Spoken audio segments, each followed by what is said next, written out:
there's been a lot of complaints about Alissa Sherry. Oh, yes, there has. I mean, I've seen, at least from what I've seen, I believe it's pretty close to 25 people that have actually written complaints against her. And it's amazing to me that she has continued to be recommended, continues to practice in this, that her governing board has not taken any actions against her, any type of investigation or whatever.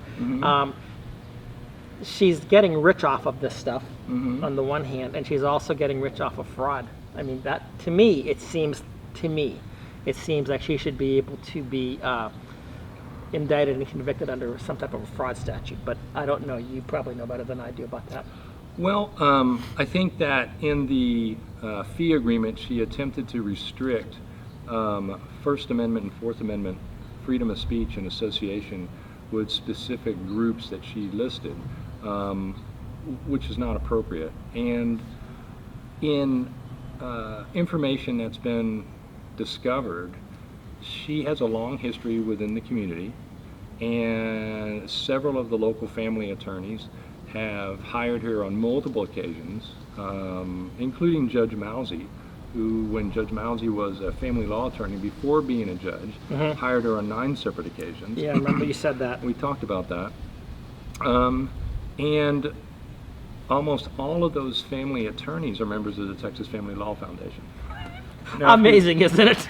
Now, if you remember, we remember correctly, at the last legislative session, Who testified for them? She testified against.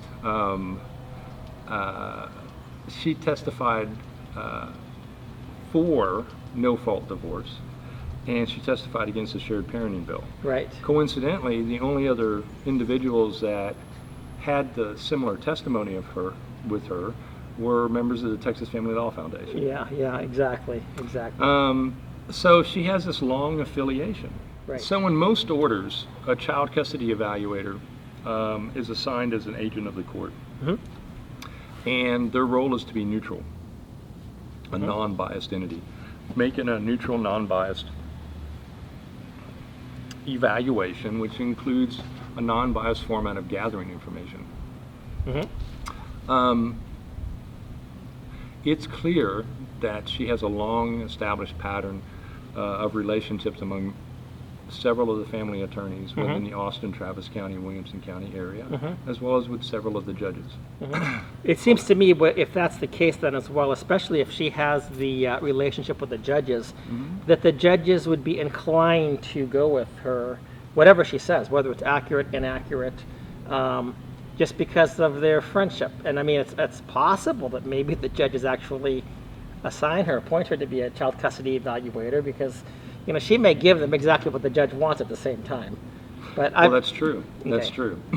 So from the information gathered, which includes my report and my case, and talking with several other individuals, the usual mode of operation is that there's this demonization or there's this demonization or devaluation of one parent and this over-idealization of another parent.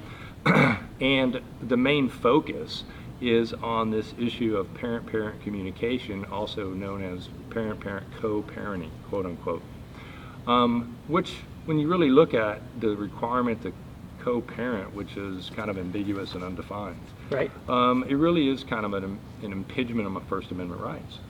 Because people have a right to communicate in whatever fashion they communicate in, and sometimes if people or parents communicate in a conflictual fashion, well, they have the right to communicate in a conflictual fashion. Right. Of course, there's research that shows that conflict among parents is not good for kids. And this seems to be taken almost as a treatise, as a Bible, within the family law community. And it's almost a mantra, that you'll see commonly in terms of, well, if there's conflict between the parents, then there's no way there could be 50-50.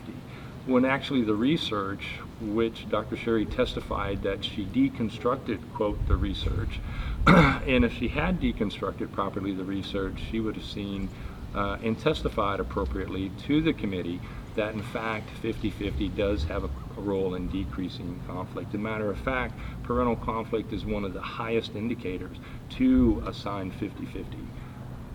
Focusing on just the child, opposite of what they're trying to say. Just the opposite of what they're trying to say. So by focusing on this this co-parenting theme, in her reports, which is the common mantra of the family law industry locally, and the common mantra of the judiciary, and the common mantra of the lobby group, the Texas Family Law Foundation.